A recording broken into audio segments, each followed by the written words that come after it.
and welcome to the Lighthouse with a new episode. My name is Mari Curtano, and today I'm here with Mila Readinger, who will share with us her incredible story on how she faced a life crisis, a situation where she experienced a burnout, a mental and physical breakdown. And she shares with us how she navigated that situation through depression, with chemicals, and how she came on the other side and how she healed herself. She will also open up about something deeply personal and how she found forgiveness after sexual abuse. So make sure you watch until the end. Welcome, Mila. I'm so excited to have you. We talked before. Mila and I have met over Instagram, and we just somehow instantly connected. You know, there are sometimes these people you just click straight away without even knowing her so much, very little. I just knew that we would continue to connect and do things together. So welcome. Please share with us your amazing story, or if you want, tell us a little bit about yourself. Yeah, thank you so much. Thank you for having me. I was very excited to be here today. And yeah, I totally agree with how you described our connection. As soon as we sort of met, there was something there and it made everything easy. And then, of course, I got to read your book, which is still here on my table, you know, The Wisdom of the Willow Tree. And knowing your story made me even more connected to you, you know, even so I didn't go through the same kind of traumatic experience like you did, you know, with your health. And but I found in this story so many points that I could resonate with. So yeah, there's definitely a lot that connects us. Yeah, wonderful. Thank you.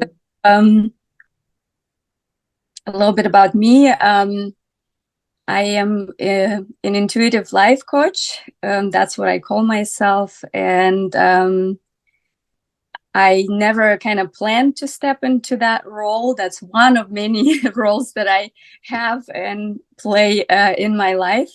I always view life a little bit like a game that we play, you know, and this is one of my roles that I enjoy very much.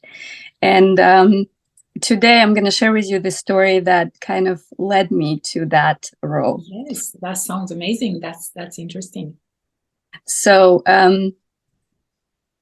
where do I start? Back in 2015, me, mother of 2 young children, working full-time, my husband working full-time. We moved to Germany 5 years before that from United States. And so we kind of were trying to find ourselves, 2 young children. I just started a new job like about a year before that. Everything was just kind of rolling and going, and you're constantly in this hamster rut, and you're just constantly moving on this autopilot. Yeah. Now back, that's where I see myself where I was when my mental and physical breakdown happened. Just getting up, going through the day, not really even feeling where you are. That was not even part of my thinking process back then. I think a lot of people still function that way. We just get out, hurry up, get dressed, get out there, you know, get the kids out there, get somehow through the day, fall asleep, wake up, do it all over again. Yeah. And as you know, if we go through life this way, eventually it can catch up with us. Absolutely, it does. As a mother of 2 young children, for instance, balancing with taking time for myself was never an option for me, because I thought, but I'm already working full time, so I'm away from them. So when I'm at home, I have to take time for them. And I was not even considering taking time for myself or somehow finding a way to balance that hectic life that I was living. So one night, my kids were actually sick. They were like throwing up, and it was unpleasant night, and I wasn't sleeping, and I had to go to work. So everything kind of added up. And then I remember very well, my daughter got sick. I got her all situated. Yeah. Yeah. I got up and it was like 3 o'clock in the morning. And all of a sudden I felt like this rush that came over me and I thought I was going to get ill too. So I ran into the bathroom on all fours and I got stuck. I was just on all fours and I couldn't move. You were crawling. You meant you crawled to the bathroom. Yeah, in front of a bathroom because I thought a toilet because I thought I was going to get Pass sick. out. Yeah. And I got stuck in that all fours stage. I couldn't move. I was like paralyzed for a few minutes. Wow. I couldn't move. My husband ran after me and he said that my face looked green. Like Wow. it was a very strange situation. I couldn't move. I couldn't do anything. Nothing. I didn't get sick. That was just it. I got stuck and when I finally was able to move, it only lasted maybe a minute, maybe not. Even for me, it felt like forever. When I started moving again, my husband helped me out of the bathroom. I had this racing heart and it wouldn't stop. Mm-hmm. Told my mom and he took me to the hospital because I thought that was it. I was dying. Wow.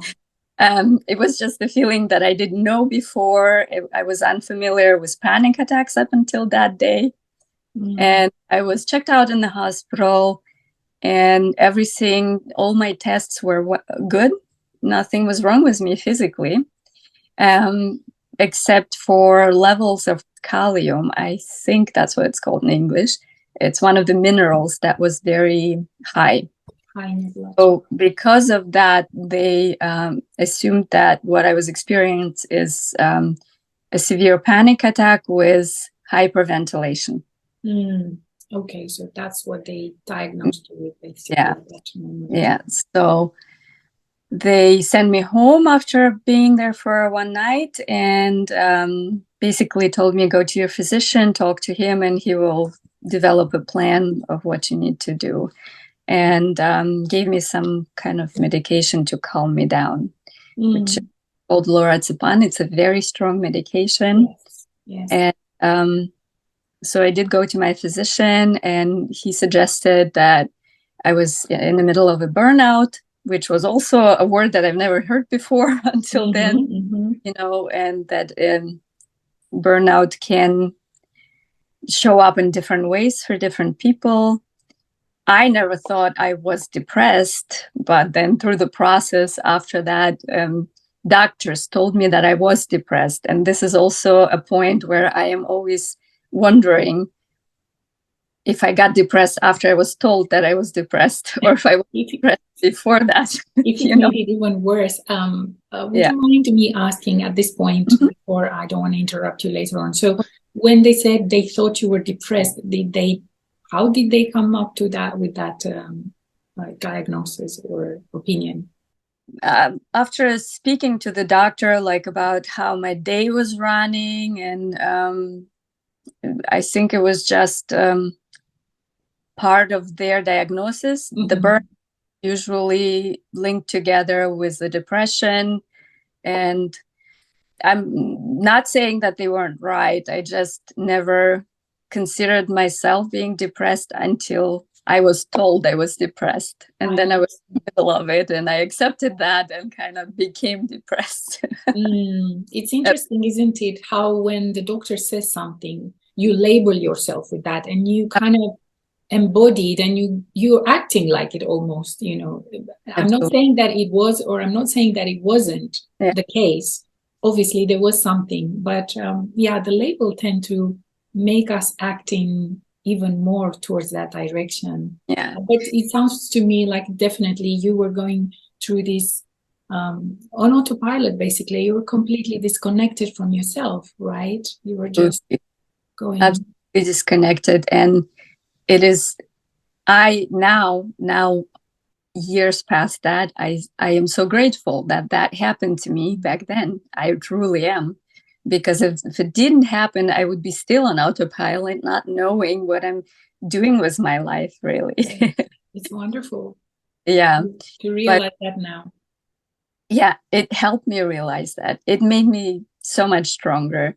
But to continue on the story, I was put on strong medication. For the first 4 weeks after that happened, that medication made me sleep. And maybe it is what my body needed. So I'm not discrediting at this point anything what was going on. Maybe it was the medication. Maybe my body just needed that because I was extremely low on energy. I didn't sleep enough every night with little kids. I mean, you wake up and then you work all day. I mean, you don't sleep enough. So I think my body maybe just also needed it.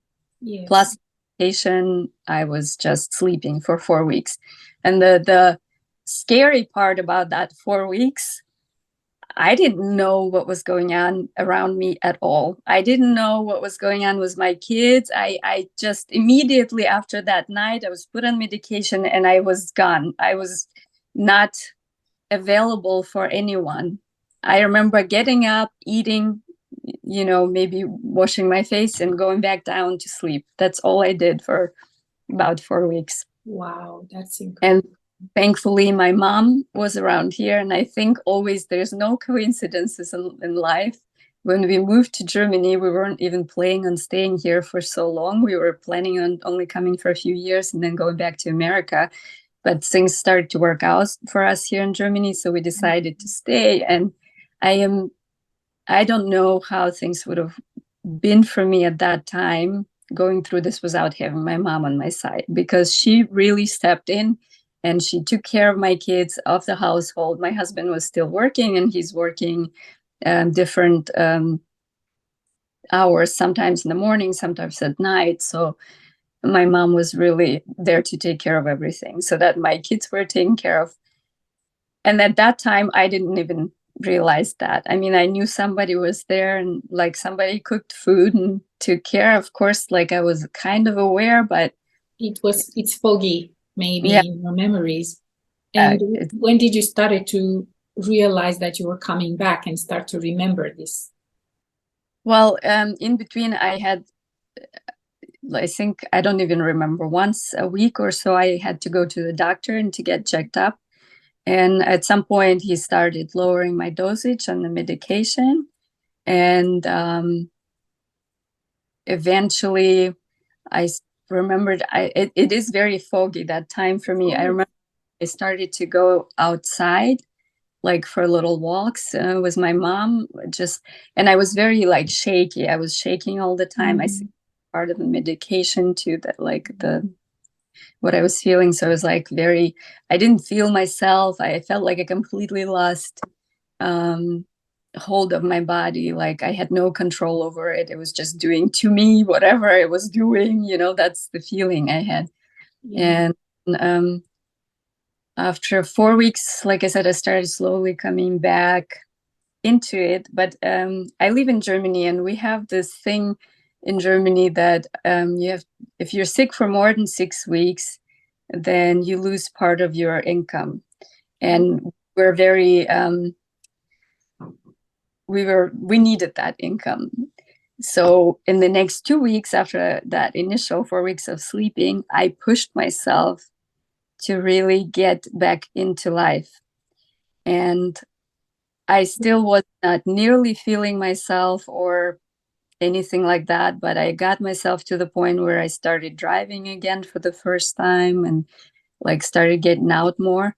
And I just, after 6 weeks, I just went back to work full time with no easing it in, because I was still in my head. You were still at autopilot on that. This is what I need to do, and this is what's expected, and that's what I'm going to do. And I still didn't get at that time how important it is to take care of yourself, or how important it is to, your body. So I just went back to work. And I think that was a curse and a blessing too.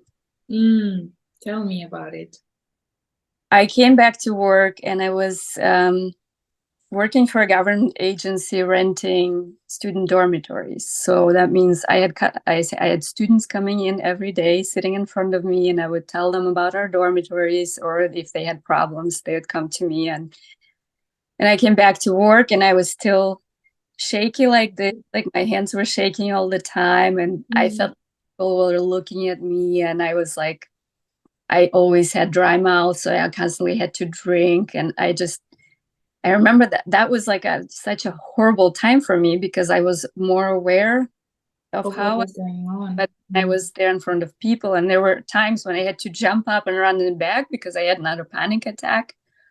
But I was still there, and I was working. I was just pushing myself. Oh, wow. In that time, I also started therapy. For the first time in my life, I started therapy, and my therapist, for that short time in the beginning, really somehow managed to give me that understanding of panic attacks, that it is nothing that can kill me or something, like, because this is how I was with my panic attack. I always thought that when this happens to me, when my heart starts racing, I'm probably gonna die. There was like this fear of dying from it. He somehow managed to explain that to me in a way that I was able to relate to it. So I started to lose that fear. I started to believe that even if I feel that it's temporary, it's going to move through, and I'll be okay. And everyone who has panic attacks, and there's so many people that are affected by it, will know exactly what I'm talking about, you know? I'm sure they do, yeah. I also started exercising. I never liked exercising before that. So my therapist said, if you are going to continue working full time, which he was not suggesting, but I was staying in it, then you need to find a balance, and you need to start exercising. You need to get into the gym or do some kind of classes. So for the first time in my life, I also decided that if I want to be a good mom, and if I want to be good and healthy there for my kids, then I need to take time to go to the gym and do that. So I started going to the gym, and that's when I think I started noticing moving into a better, kind of starting, like feeling like I'm starting to heal. I'm starting to get a little bit more control of my body. Mm-hmm. Since then, I actually love exercising. So yes. that was another plus for me through that journey, you know. But during that time, I was also on antidepressants. Not those strong ones that I was taking in the beginning, but like the regular antidepressants that kind of help you manage yourself. And I was taking some antidepressants for the day, and then because I couldn't sleep at night, I would fall asleep and wake up at 2 a.m. every single day. And then I go, to work at 6. And then so I was exhausted. So I started taking another medication for the night. And even so, I was slowly moving back into my normal life, what I thought. I was not really fully in life. And what made it apparent for me is we were at the playground one day with my sister and her kids. Were very close with my sister and my brother, and her kids were small. So we were at the playground playing. My mom was sitting next to us. Beautiful blue skies, just green trees, and it's just beautiful. And I was sitting there, and the kids are playing, and we were talking about something, and everybody's laughing. All of a sudden, I turn around and I look at everything, and I had this feeling like I was watching a movie, and I was not a part of it. That was a very important moment in my journey where I thought, this is not how I want to live. I want to be a part of life, because emotionally, I was doing all the stuff, I was laughing, but I was so emotionally disconnected from it all that moment just made me realize that it was like a big aha moment. And I started to think about what else can I do to get better, because that wasn't going to be the way it was going to stay. Wow. So that was the moment, if we could say, your lowest moment was the moment when you realized, I mean, obviously it wasn't the lowest moment because you went through much more worse, but maybe we could say that that was the pivotal moment where you really started to shift the trajectory of your life and how you see Absolutely. yourself. Yeah. That moment really made me decide that I needed to change in a big way. That was not going to be me for the rest of my life. I felt like a vegetable that was just growing there somewhere, not part of all, just not living life. And when I talk about that time with my mom, that was like the first year. During that year, we also found a new house and moved in. So it was crazy. Like I was in the middle of this crazy burnout still, and yet I'm still moving like nothing is going on. We're buying a house, renovating, moving in, kids changing schools, and like every 6 months changes all and why over. That is because even so I went through all that, I was still not fully conscious or aware of how I was treating myself or my body and what that was doing, not only to me, but to my whole family. Yeah. Mila, I want to ask you something at this point. Do you think that the reason for which you were not completely 100% connected or aware of what was going on in your life at that time, is it possible that that was affected by the medication you were taking? Part of that, definitely. That feeling of not being a part of life, like being like watching it from the outside, not being part of it. That was definitely medication, and that I did realize that. But I mean, I didn't even know like what is the other option. Like I just you couldn't see. You thought it was the normal. Yeah, but it was the first time I realized that, and I thought, this is not gonna be me. This is not. And I don't want to discredit medication, because I think there is a time and a place for it all. Of course. I don't want to discredit it, but I think that medication helps you in the first episode, absolutely. so you can find a different way, but it shouldn't be a solution for years. That's my personal opinion to it, because it only blocks the things that we don't want to see or feel. But in order to heal, we really need to see and feel them. Absolutely, yes. Otherwise, they'll always keep catching up, and no amount of medication will solve that. That is so true. Thank you for sharing that. I wanted to clarify, because the truth is that medication and modern medicine and science is really good at treating emergency health issues, and all the chemicals are sometimes needed to restore that initial balance, because when things are totally out of balance, then you need something to intervene to bring back that balance. But after that, it's your healing is your job, I would say, like you said, it doesn't have to be a constant, a continuous solution.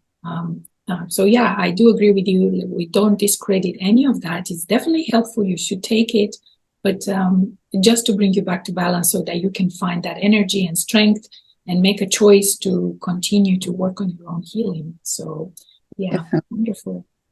Absolutely agree. Yeah, but that point, when I realized that, I grew up in a little village in Kazakhstan. That's where I'm from. And that was during Soviet Union, so communistic times. So we grew up without religion, really. But what we did have, we had old women that could heal, did energy thing. We had women that called rain.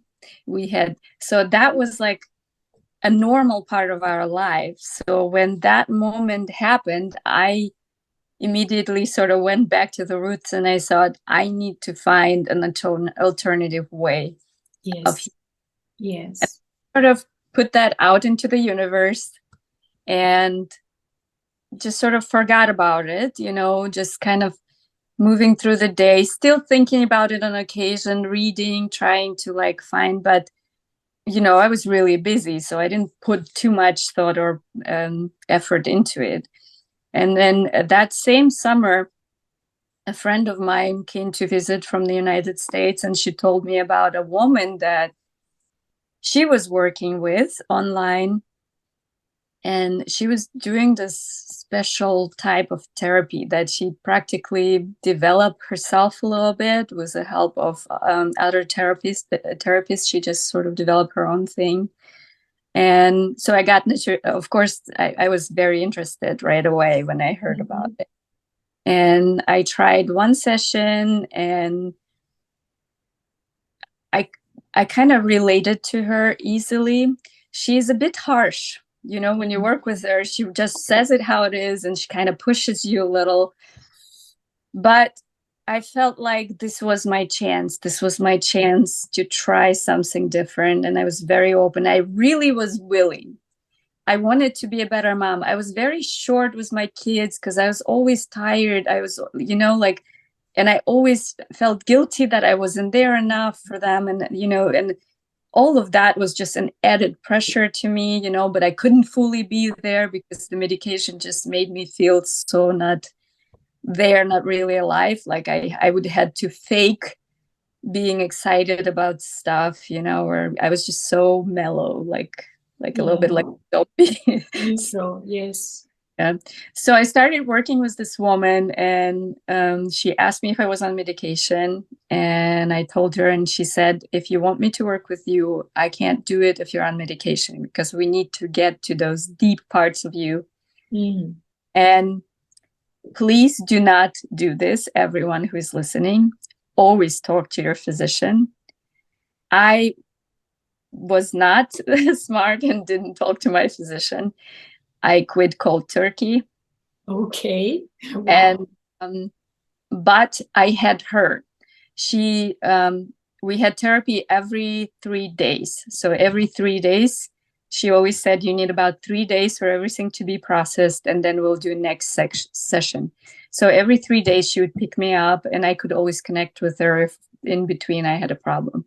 So for me, that process of quitting the medicine cold turkey was okay, because I had her, and she guided me through the emotional things that can happen when you quit antidepressants cold turkey.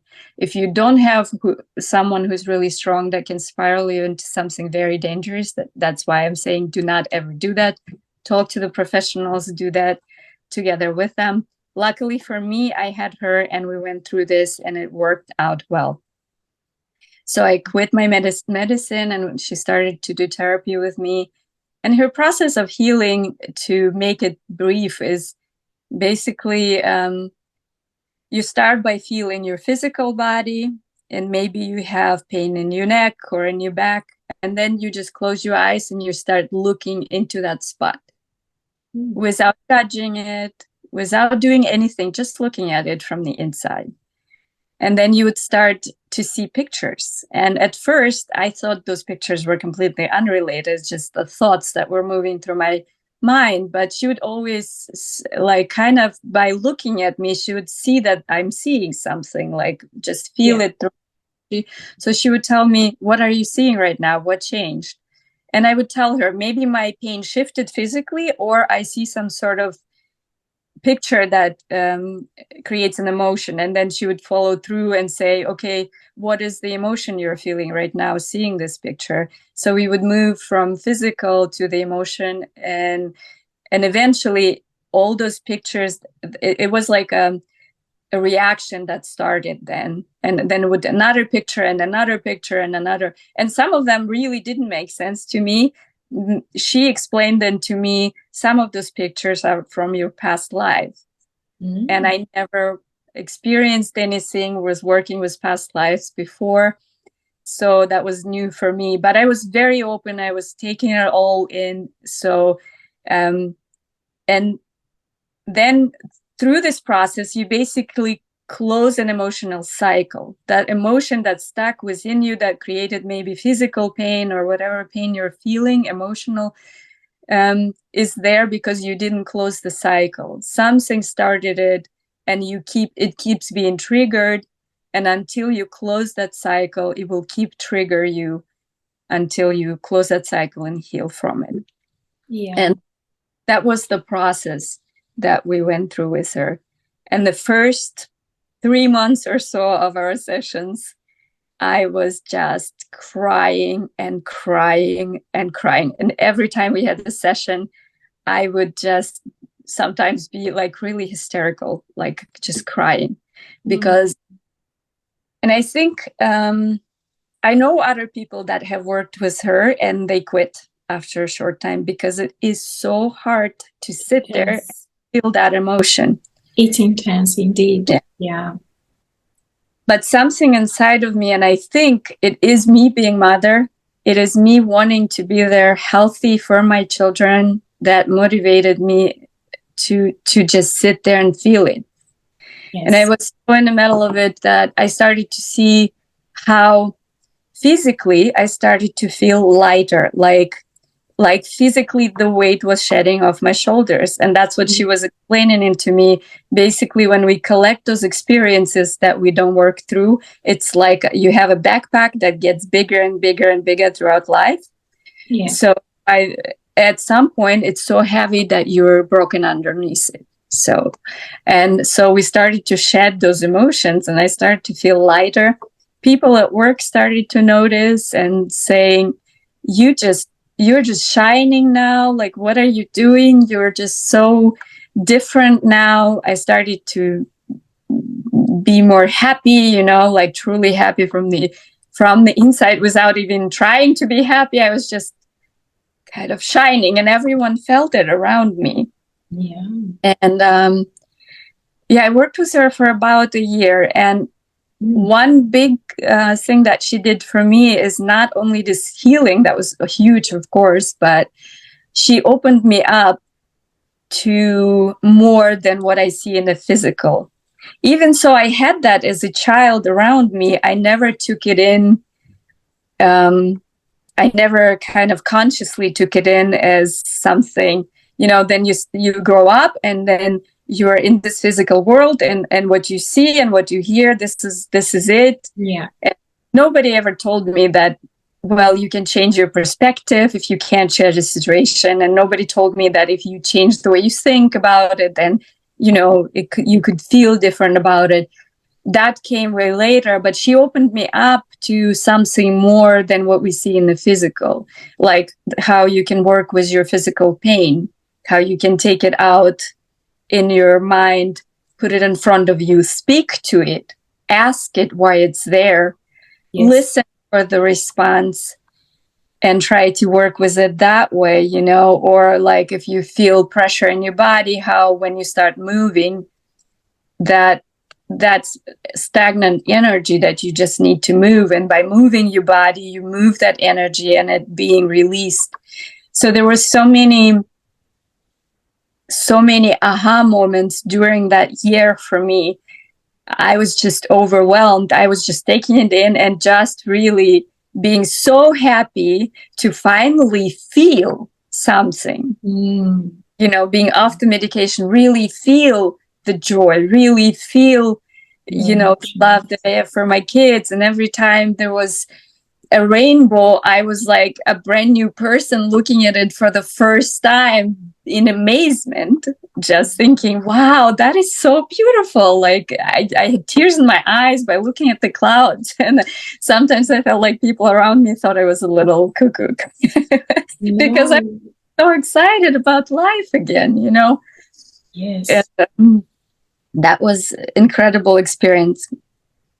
And then from that, I got really interested. So by another coincidence, I don't believe in coincidences, a book of Dr. Wayne Dyer fell into my lap, sort of.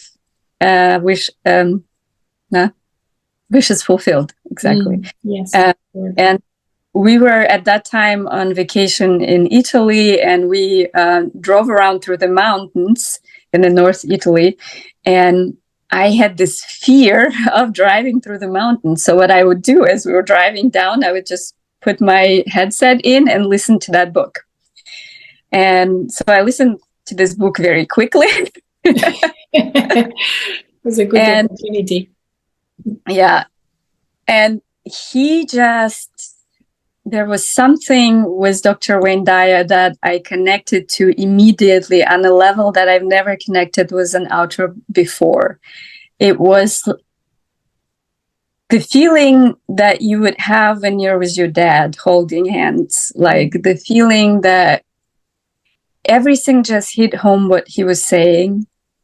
And every time I read another chapter, I was like, wow, that's why. Like, there were so many aha moments.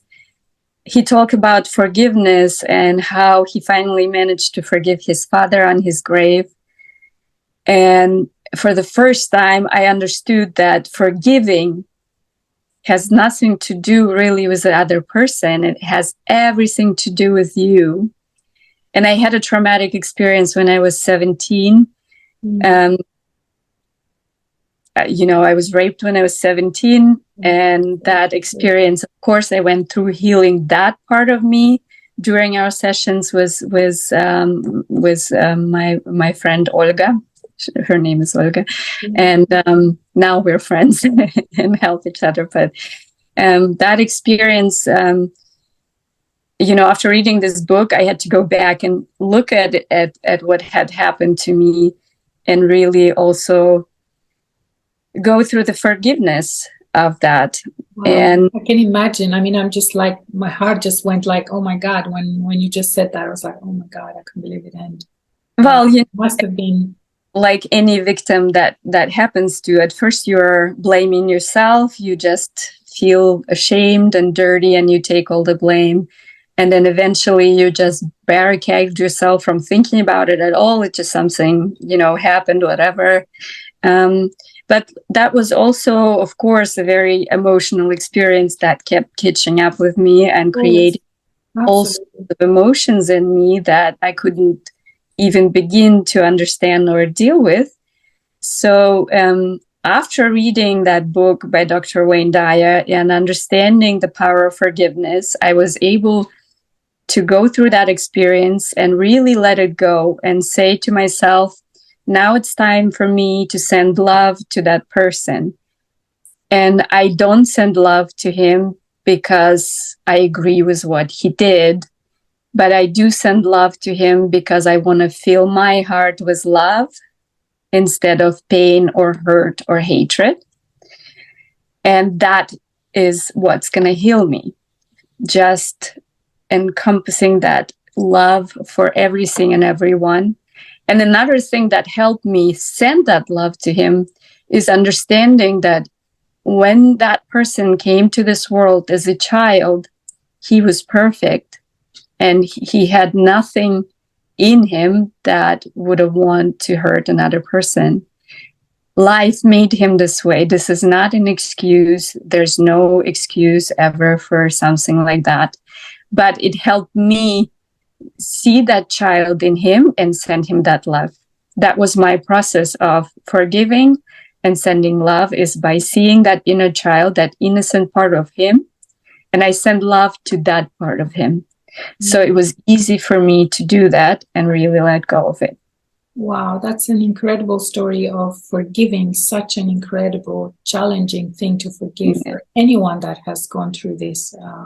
Thank you for sharing that. This is like yeah, I mean, I can talk about it right now, and I've talked about it, on my page and on my own podcast as well, because I think there's so many people that go through trauma, and it doesn't have to be rape specifically. It could be something else, abuse, physical abuse.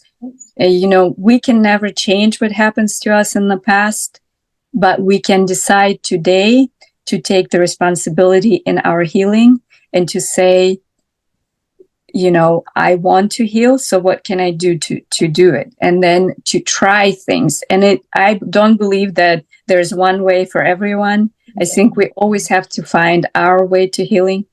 And, but for me, like I said, was seeing that innocent child in everyone helps me now move through life. And if someone is really nasty towards me, it doesn't happen much, really. But if I even hear about people talking about somebody being really nasty toward them, we can get stuck in that. I don't believe in pushing aside anger. If you're angry, feel it. For a moment, you have to feel it. Yeah. Then you have to let go. When it becomes detrimental to our body and our emotional state is when we get stuck in that feeling. When we grab onto it for too long, right? Because then we're reliving that story again and again and again. And then it's not that person that hurts us anymore. It's us reliving and thinking those thoughts that's hurting us anymore. And I'm all about, we have to take responsibility for us. No one is there to come and save you. There's people that can guide us and help us, like coaches like yourself, or like people that I work with. I can guide them, but they have to say, I want this. They have to say, I'm going to do the things that I can try to do for myself, to get there where I want to go, to heal, to, achieve those goals or whatever it is. That we have to take responsibility for ourselves and get out of that victim state that life is happening to us. Now I'm at the point of my life where I think I've become a true observer of life. When things happen, it's for me now not about judging it as good or bad. It's seeing what it's here to teach me. Every time something happens, I'm trying to see what it's here to teach me. And sometimes we can even ask ourselves that when it's a good thing that happens. Yeah. Like, what learned from this? Because we know to maybe ask that question when it's a bad thing, to say, what can I learn from this? But when it's a good thing, we might just be like, oh, this is great, and that's it. But it's also great to ask yourself, what is this teaching me? Because you become more aware of maybe how you got there, question. So it's one of my favorite questions in life. If someone pushes me accidentally at the store and then doesn't even say sorry, or is being rude, I prefer to smile and see their reaction and see, like, what am I learning from this situation? A lot of it, our life and how we feel in life and what we experience has to do with how we react to things. Absolutely. That is taking responsibility. How we react to things makes such a difference.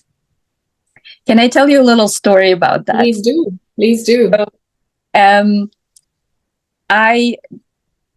a while ago, there was this position for the university, a work position that kept popping up on my cell phone. And I just kept thinking, okay. And I used to work with students, and then I was out of that for a while. But I was kind of, I was doing my intuitive coach thing, and it's really, I love doing that. But this position kept popping up, and I was like, maybe I should just apply. I read a little bit more about this position. It's basically you work for a project at the university, and the project is meant to help students in their first semester if they have troubles moving on with their basic courses, to move into a different program that stretches the first semester into 2 semesters, so that they create a better basis for their studies and just help them be successful in their studies. Yeah. A lot of students break down in the first few semesters and just stop studying because they say, I can't, it's too much. Like, math is a problem for people, for a lot of students, or physics for this university specifically. It's a lot with engineering and stuff. So I applied for this position. It was one application. Now, where I live, you have to send out 50 applications to even get a response. I applied with one application. I got a response. I applied in October last year. I got a response this year in January. Wow. Which is also very unusual to be that late. I applied for this position, and then I had an interview, and I just was really open. I was just like, if it comes, and I keep, I am in the state where I always talk to my guides. I believe in angels and guides, and I talk to them, and I always say my gratitude in the morning, just like you do. I know you have that practice too, or even in the evening before I go to bed, I always say gratitude. And I asked them and I said, why does this keep popping up? Is this where I should go next? And so everything worked out and I got the position and I just started working there this week.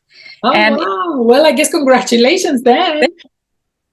It's really lovely because I can take young students and use my coaching skills to guide them through that program. But my responsibility is also to expand the program and make it more present, more known, around and talk to the students. So I'm really excited about the position right now. Amazing. But not everything was easy with the start. I came there and something through, I don't want to get into the details, but through some circumstances, they weren't really ready for me. For the first week, I had no laptop. I was just kind of there. And the story is here to tell you that everything that we experience in life has to do with how we react to it.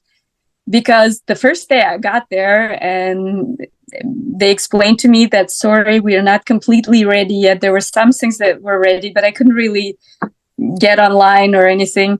To be honest with you, I couldn't even do much yet because, I need to get to know the university and how it all works and everything. So I just sat there for a few minutes after I talked to the professors and stuff. And then I started talking to the secretary and I decided to take that in my own hands. I thought, okay, what are you going to do now? Are you going to get upset and say this is not at all what I expected? Instead, I just thought about what can I do with my time right now? How can I get myself busy? And I thought, well, I've never worked for a university. I have no idea how the structures are. So best thing for me is to talk to people. And I used to be very shy, and especially new environment around new people, I can get a little kind of pulled back. This wasn't me at all this time. I just talked to the secretary, got some names, and I just started calling people, meeting with people, walking around. After the first day, half of the university already knew my name because I was just everywhere talking to everyone. And in the first week, I already talked to 3 students about this program. They don't know anything about it. It's new. We're rolling it out. So, and just kind of got their take on it. So what I'm saying is I could have chosen to say, this is not how I want to be treated. This is not how I want to start my new position. Yeah. Instead, I took this opportunity and made my every day there exciting. I didn't know what I was going to do the next day, but then the next day I talked to this person and then I got to go and sit in the lecture. And next week I'm going to go and visit the labs where they do the actual physical stuff, that like in the engineering department and stuff. So I just made that week very exciting for me. And I got to know a lot of key stakeholders that will be important for this program. So taking responsibility for how you react, what you think, getting out of that victim mentality. Those are all things that I would have never learned if I didn't go through that. But I also want to say that you don't have to go and wait for a burnout or a breakdown. If you're sitting there and listening and thinking, something just doesn't feel right in my life, are you truly aware of how you feel? Are you asking yourself how you feel? Become more aware. Like for me, becoming the observer, even now, like in this new position, I'm going through the steps in a physical reality. I feel like from a higher perspective, I'm watching it. Where is it taking me? I've seen a lot of growth within me in this first week already, constantly jumping over maybe a little bit of shyness or a little bit of just going out there and doing it. And I know that already gave me so much strength. I started with a really good start, even so it wasn't set up for me. I took the responsibility into my own hands and I made it to something great. It is. It's beautiful because it just shows how your message is about how you can take responsibility for creating your life, for creating the experiences in your life. You could have expected them to do A, B, C, D, and therefore expectations and demand on the other side means if this is not meant, then everything is bad or is ruined. But you took responsibility and you created your own experiences, your own day. You said, I had a great week because you made that choice. Exactly. This is a powerful message. A little confession too. I have a morning routine. In this morning routine, I also write an intention for the day. I believe morning routines are so extremely important. And why exactly morning routines is because when we get up, like I used to, in this hamster run kind of thing, we just run out there completely unaware of our energy, and we're just stressed and bring that energy into the world. With the morning routine, you can take 5, 10, 15 minutes. If you can take more, great. But whatever, if you're busy, take 5 minutes. Silence yourself for 1 minute and feel into yourself. How do I feel today? What feeling, is in me when I wake up? Maybe I'm a little anxious. Maybe I feel deeply grateful or loving or whatever it is, the feeling. Just become aware of where you're starting your day from. And then I write an intention for the day because it's important for me to set that. And I've noticed that since I've been doing that practice, my days go much more with ease and flow because that's the intention that I set every day. The first, I want my day to go with ease and flow. I want to experience joy, whatever it is that's speaking to you that day. It can be particular, like to what you're going to have. I also wrote out an intention for this job after I got a call back that they want to have me for this position. You want to share it with us? You want to share it with us? Yes. I actually sat down and I thought, well, this is a brand new position. I knew that this is a brand new position that they're starting. So I knew that there wasn't going to be someone who's going to take me by the hand and just drag me around and say, there is in a city nearby, another location of our university where it's already running. So I can take some of their expertise and use it. But for this location, it's brand new. So first initial response, so I have to completely create something out of this. Yeah. Second thought, I started writing and I wrote down that this is completely new. So everything is open. And I wrote down that I want to make this job to the one that I truly love and enjoy every day. And the things that are important to me is like working with people, also, I wrote down that the job should increase my energy, not deplete it, that I can grow through it more, and things that were important to me. But also practical things, like I didn't write for the job before this one. For instance, I wrote those things that were important to me emotionally, but I didn't write things like in intention setting that it was important to me to be at home early enough so I have a lot from my day to have a flexible work schedule, because I do have 2 children and I want to have time for them, even so they're much older now. Yes, still. I want to still have time for my life, and I want to enjoy my courses. I go to yoga courses and I go to Zumba courses, I dance, and I want to still to have time to experience all of that. And writing that out also set me on this path. I think that's why that first week I was able to step into that role and take everything and make it my own, because I wrote the intention exactly for that I can make this job my own. And if you believe in manifesting, if you are into law of attraction and things like that, I am. I even think that maybe the reason they didn't get everything ready was exactly there, so I can step into this and create it to what I want it to be. You know, Exactly. I have been meaning to share this video. As you were sharing, it was so evident. But I wanted to say that this job was created for you. Exactly. Not the other way around. Yes, exactly. That's absolutely how I feel.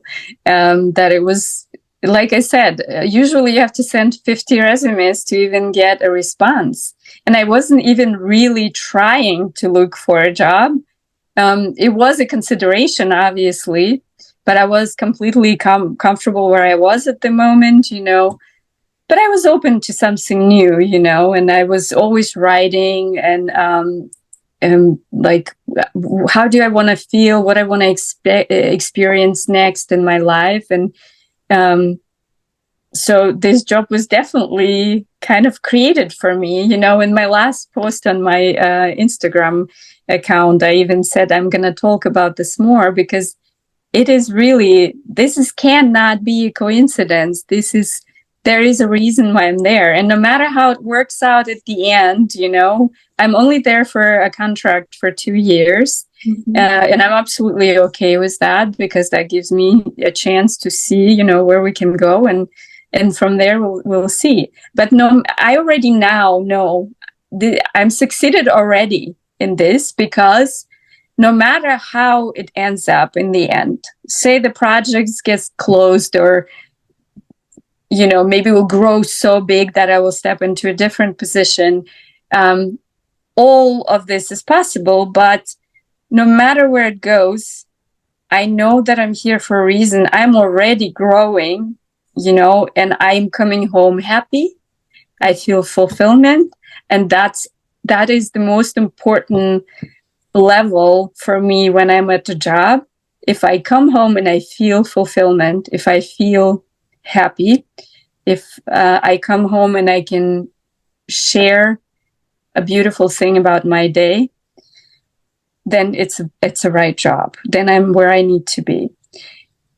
On the other hand, there's plenty of things I could have shared about my day, being really frustrated and saying, this is just crap. I don't, Yeah, I'm sure. I was to have my focus on the beautiful things of the day. And that's that gratitude practice that moves us into that state of observing and paying attention to the beautiful things. It's not that I'm pushing away the negative things.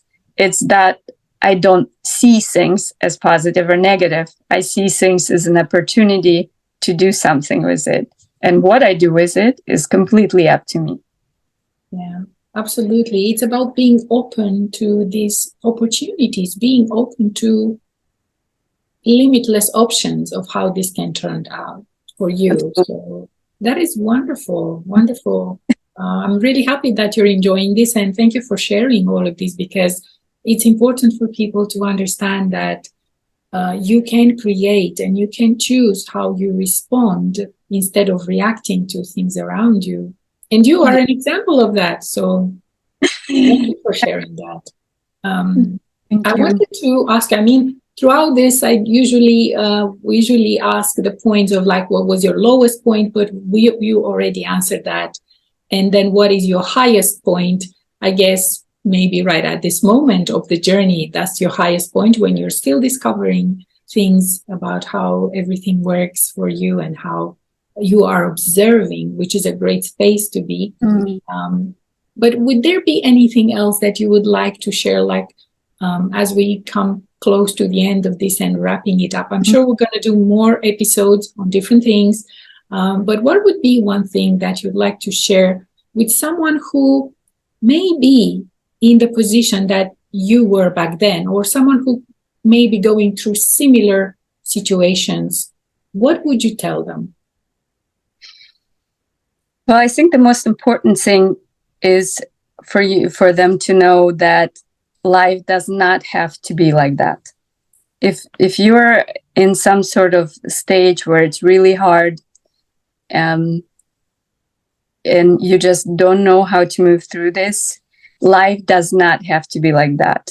You have to believe that if I succeeded, if you, Marie, if you, with your story, you succeeded, and there's so many more examples, then they can do it too. If you're watching this and you're stuck, you're struggling, whatever it is, physical, mental, work, it can be something small, but it can weigh so heavy. Just know that it does not have to be like this. Be open to help from outside. In the beginning of the stage, sometimes it's good to have someone who can take you by the hand and show you the way, just like I did with that therapy with my friend Olga. And, but even start working on yourself there's so much available nowadays. You have a YouTube channel, you have Instagram account, and you're a wonderful coach, and just start listening to people. Find someone who then you feel a connection with and reach out. If you're saying, oh, I don't have the money for this, find somebody and reach out. I mean, at least have one session, and a lot of people will give you a session for free, at least to, so you can feel what it can do for you. I mean, we always kind of push, oh, I can't do this because it's too expensive. I can't do this. Don't limit yourself because you don't see the way yet. If there is a will, there is a way. That's basically it. And if you want to get better, if you want to change your life, if you're willing, then don't let yourself think that you can't. If you feel and think you can't, that's a limiting belief 100%. There's nothing you can't do. There's always a way. So just believe in that and then reach out for help. There's so many people that are willing to help you, and take responsibility. Part of that is just taking responsibility and saying, I want this, and I will make it happen. I want to be healed, and I'm going to reach out. I'm going to jump over my shadow. And it doesn't matter if I make, myself feel silly if I ask this question. I want it bad enough that I'm going to reach out. So take responsibility for your life, for your healing, for what you create in your life, your experiences. Yes. That's the best advice I can do. Is somebody around you always makes you feel, if you're abused physically, emotionally, take responsibility and get out of it. Take the responsibility. I know from your story, it's not easy. I'm not saying it's easy. It never is. But if you are there, just know that it will change once you decide to take responsibility, and you can. If you think you can't, it's just a limiting belief that you need to get rid of. That's so beautiful. Thank you. What a beautiful way to close this wonderful episode, and such an amazing story and so much value and wisdom that you shared with us. Thank you so much, Mila. I appreciate you. I hope everyone enjoyed it as much as I did. Wow, what an incredible story. There is so much value and so much wisdom in everything that Mila shared with us here. I'm going to put Mila's details below. Please check them out if you want to connect with her. In the meantime, stay tuned for more on The Lighthouse coming soon. Take care.